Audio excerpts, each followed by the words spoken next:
যে যত ভার্সিটিগুলোর আপনার কস্টিং কমের ভার্সিটিগুলো থাকে সেগুলো কিন্তু আগে শেষ হয়।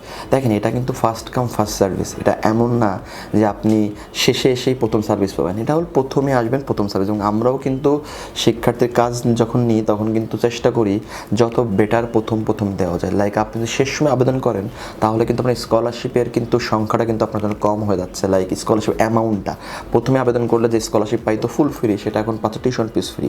তার প্রোফাইলে যেটা পাইতো টিউশন ফিস ফ্রি, এখন সে পাচ্ছে 50% স্কলারশিপ বা পার্শিয়াল স্কলারশিপ। এখন পার্শিয়াল স্কলারশিপ আপনি হয়তো এখন আবেদন করলেন, যেটা কস্টিং ছিল আগে 1.5 লাখ টাকা, এখন হয়ে যাচ্ছে 2 লাখ টাকা। সো যত দিন যাবে তত আপনার পকেট থেকে খরচটাই বেশি হবে।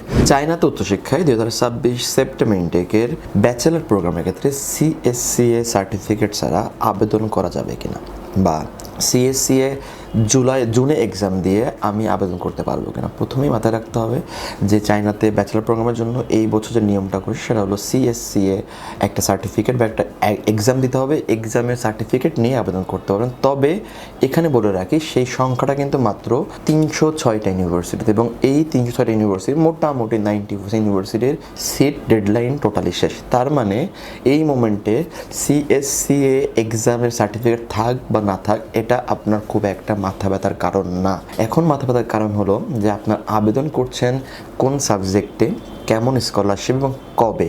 আমরা জানি যে সেপ্টেম্বর থেকে কিন্তু মোটামুটি ডেডলাইন কিন্তু মোটামুটি শেষ, এবং মোটামুটি কিন্তু অল্প কিছুদিন কিন্তু আছে, এবং এই সময়ে কিন্তু ভার্সিটিগুলো সবচেয়ে বেশি কিন্তু আপডেট দেয়।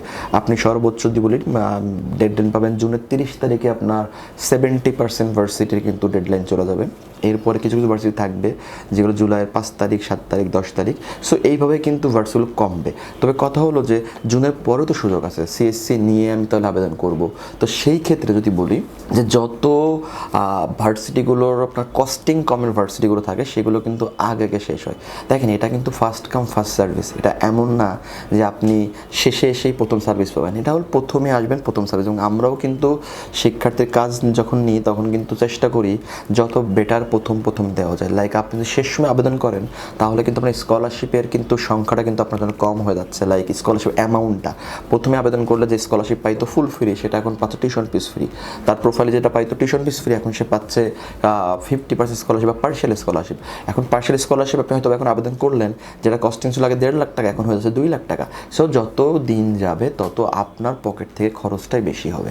সো দিন শেষে কোয়ালিটি মোটামুটি সেমই থাকবে, সাবজেক্ট সব কিন্তু পাবেন, ভার্সিটিও ভালো পাবেন, কিন্তু খরচটা কিন্তু বাড়তেছে। কোয়ালিটি সেম, একই ভার্সিটি, খরচ বাড়তেছে, কারণ ভার্সিটির ফান্ডিং শেষ হয়ে যাচ্ছে। ফান্ডিং শেষ হয়ে যাওয়ার কারণে এমন আমরা আমরা অ্যাডমিশন পাচ্ছি যে সেলফ ফাইন্যান্সে অ্যাডমিশন দিচ্ছে। লাইক কোনো স্কলারশিপ নেই, মোটামুটি 6 লাখ 7 লাখ টাকা বছরে খরচ। সো এই সময় আপনাকে যেটা করতে হবে, এখনও সময় আছে, ডেডলাইন এখনও আছে। সো আপনাকে যত কুইকলি সময় আবেদন করতে হবে, এবং আবেদনের জন্য ডকুমেন্টেশন বেশি গোছাতে যেয়ে টাইম নষ্ট করা যাবে না। আপনার মেইন যেটা হাতে রাখতে হবে সেটা হলো একটা পাসপোর্ট, একটা একাডেমিক সার্টিফিকেট, মার্কশিট, যদি অনলাইন কপি থাকে সেটাও চলবে। দেন পুলিশ ক্লিয়ারেন্স আপনার আবেদন করে রাখবেন। এটা ম্যান্ডেটরি না যে সার্টিফিকেট আনতে হবে, শুধু আপনার ওই অনলাইনে ডাউনলোড কপিটা দিয়েও কাজ করতে পারবেন। এবং একটা সেলফ ইন্ট্রোডাকশন ভিডিও আপনার রেডি করে রাখতে হবে। যেই দিন আবেদন করবেন ওই দিনই আপনাকে ভিডিওটা আপনি রেডি করে রাখবেন, এবং একটা ফটো লাগবে যেটা রিসেন্ট সাইজের তোলা। এইগুলো আসলে খুব একটা বড় ব্যাপারটা ম্যানেজ করা। যদি কোনো শিক্ষার্থী এমন হয় নামের স্পেলিং মিস্টেক আছে, প্রবলেম আছে, তাহলে সেক্ষেত্রে ওইটা কী করবেন, ওইটা কোনো লয়ারকে দিয়ে 500 টাকা টাইপিট করে নেবেন, এবং ওরা আপনাকে সুন্দর করে স্পেলিং মিস্টেকের একটা ফর্ম বা কারেকশন ফর্ম ওরা আপনি দিয়ে দেবে, ওইটা দিয়ে আবেদন করবেন। বেসিক্যালি আপনাকে বুঝতে হবে এই সময়ে আপনি আবেদনটা ইম্পর্টেন্ট, আপনার নামটা ভার্সিটিতে এন্ট্রি হওয়াটা ইম্পর্টেন্ট। যদি কোনো রকম মিস্টেক থাকে অ্যাপ্লিকেশন, যদি কোনো রকম ডকুমেন্টেশন আরও দরকার পড়ে, তাহলে কিন্তু ভার্সিটি আপনাকে সুযোগ দিবে, আবার রিভোক দিবে বা রি-এডিটের অপশন দিবে। কিন্তু যদি আপনি আবেদনই না করেন তাহলে কিন্তু এই অপশনগুলো একদমই পাবেন না। সো বারবারই বলবো, এই শেষ সময়ে আবেদনের আর টাইম নেবেন না, যত দ্রুত সম্ভব আবেদন করেন। আমাদের কাছে কিন্তু এখনও অনেকগুলো ইউনিভার্সিটি আছে যেখানে কোনো এক্সাম লাগবে না, কোনো রকম এক্সট্রা কিছু লাগবে না, এবং এই ভার্সিটিগুলো কিন্তু মোটামুটি বেশ ভালো কিন্তু র্যাঙ্কিংয়ের, এবং স্কলারশিপও কিন্তু পাওয়া যাচ্ছে। সো যদি এইভাবে এখন আগাতে পারেন তাহলে চায়না উচ্চশিক্ষা আপনার জন্য কোনো রকম সমস্যা আপনাকে ফেস করতে হবে না। চায়না উচ্চশিক্ষা অ্যাডমিশন নিয়ে যদি আপনার আরও জানার আগ্রহ থাকে বা বিশ্ব জানতে চান, চাইলে আমাদের অফিসে আসতে পারেন, হোয়াটসঅ্যাপে কথা বলতে পারেন। আমরা ওয়াইড ওয়ার্ল্ড কনসালটেন্সি 7 বছরের সময় চায়না বিভিন্ন ইউনিভার্সিটি স্কলারশিপ নিয়ে কাজ করে আসছি।